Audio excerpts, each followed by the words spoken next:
मित्रांनो, रोज संध्याकाळी एका छोट्याशा गाडी समोर जर 20-30 किंवा 50 लोकांची गर्दी होत असेल तर त्या गर्दी मागे नेमकं काय कारण असतं?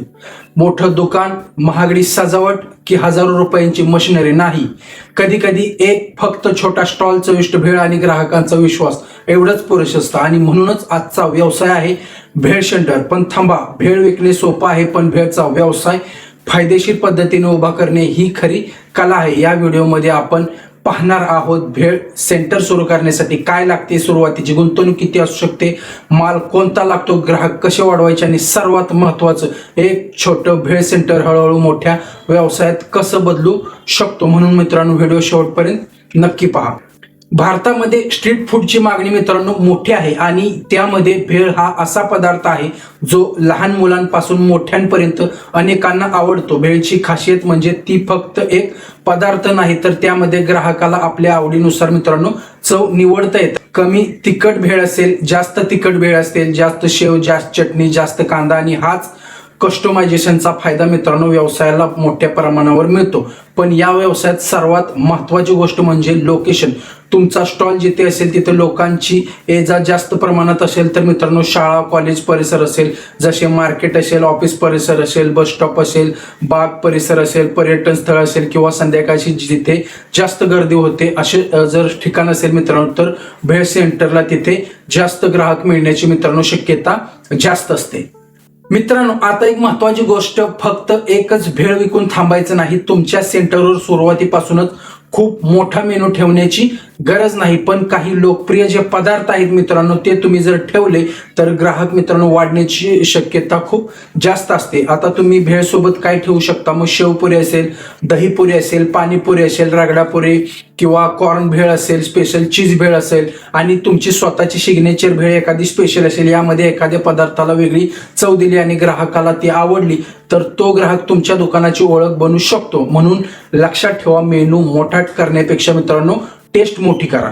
आता मित्रांनो, भेळ सेंटर सुरू करण्यासाठी कोणता कच्चा माल लागतो? मित्रांनो, तुम्हाला शेव लागेल, चिवडा, कांदा असेल, टोमॅटो असेल, कोथिंबीर असेल, बटाटा, लिंबू, वेगवेगळ्या चटण्या असतील, भेळचा खास मसाला असेल, यासोबतच तुम्हाला प्लेट्स लागतील, चमचे असतील, डबे, मिक्सिंग भांडे असतील, पाणी साठवण्यासाठी व्यवस्था, कचरा व्यवस्थापन आणि स्टॉलची स्वच्छता याकडेही मित्रांनो लक्ष द्यावे लागेल. पण इथे एक गोष्ट लक्षात ठेवा, स्वस्त माल घेऊन जास्त नफा मिळवण्यापेक्षा चांगल्या गुणवत्तेचा माल वापरून ग्राहक टिकवणे जास्त महत्त्वाचे आहे. कारण पहिला ग्राहक चवीमुळे येतो, पण दुसऱ्यांदा तो विश्वासामुळे येत असतो. मित्रांनो, भेळ सेंटरसाठी सुरुवातीला मोठं दुकान घेण्याची गरज नाही. एक स्वच्छ, आकर्षक आणि व्यवस्थित स्टॉल सुद्धा मित्रांनो पुरेसं असतं. पण स्टॉल दिसायला कसा आहे याचा ग्राहकाच्या मनावर मित्रांनो परिणाम होतो. म्हणून काउंटर स्वच्छ ठेवा, चटण्यांचे डबे व्यवस्थित ठेवा, भाज्या झाकून ठेवा, मेनू स्पष्ट दिसेल असा तुम्ही बोर्ड लावला पाहिजे. आणि सर्वात महत्त्वाचं म्हणजे तुमच्या सेंटरला एक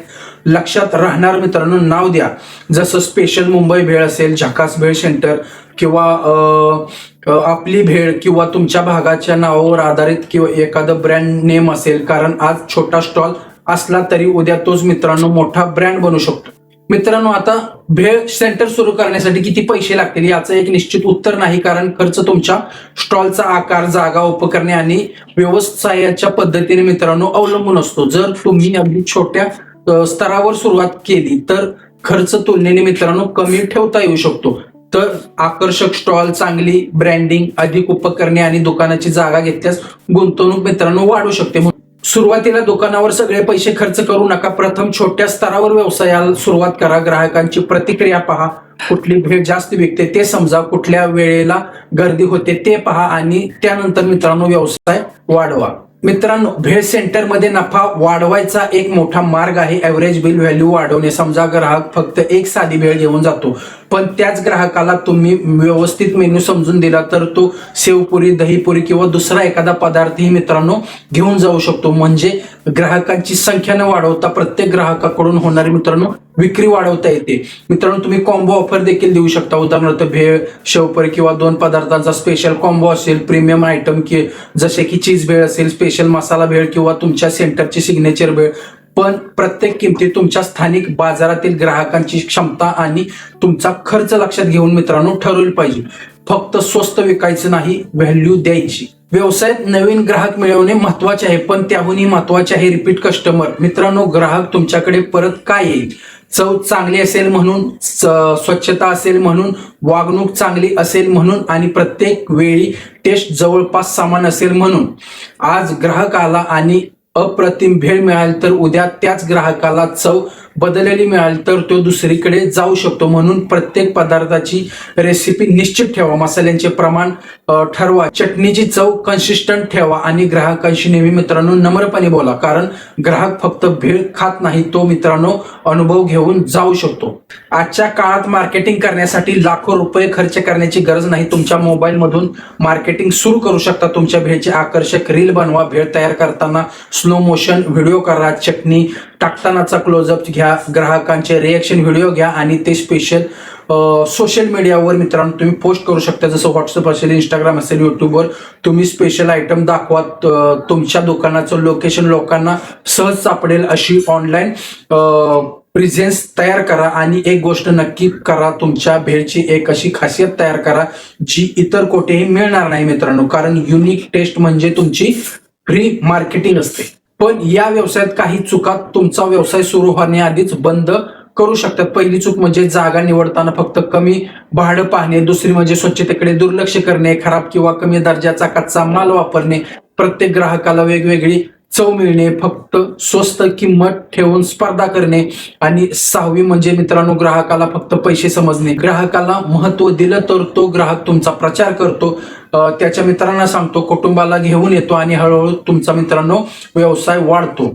भेळ सेंटर हा फक्त एक छोटा खाद्य व्यवसाय नाही, तो एक मोठ्या ब्रँडची सुरुवात होऊ शकतो मित्रांनो. आज एक छोटा स्टॉल, उद्या एक दुकान, नंतर 2-3 ब्रँचेस आणि पुढे तुमचा स्वतःचा फूड ब्रँड. पण सुरुवात कुठेतरी करावी लागेल मित्रांनो. परफेक्ट वेळ येण्याची वाट पाहू नका मित्रांनो. लहान सुरुवात करा, चांगली चव द्या, ग्राहकांचा विश्वास जिंका आणि व्यवसाय हळूहळू मोठा करा मित्रांनो. कारण व्यवसाय मोठा करण्यासाठी सुरुवातीला मोठी जागा किंवा मोठी गुंतवणूक लागतेच असं नाही, मोठं स्वप्न आणि सातत्य लागतं मित्रांनो. तुम्हाला भेळ सेंटर व्यवसाय सुरू करायचा असेल तर कमेंटमध्ये भेळ व्यवसाय असं नक्की लिहा. व्हिडिओ आवडला तर मित्रांनो व्हिडिओला लाईक करा, तुमच्या मित्रांसोबत शेअर करा आणि अशीच नवीन व्यवसायांची माहिती मिळवण्यासाठी मित्रांनो आपल्या चॅनलला सबस्क्राईब करा. आणि पुन्हा भेटूया एका नवीन व्यवसायाच्या भन्नाट माहितीसोबत मित्रांनो. मराठी माणूस उद्योजक झालाच पाहिजे. धन्यवाद.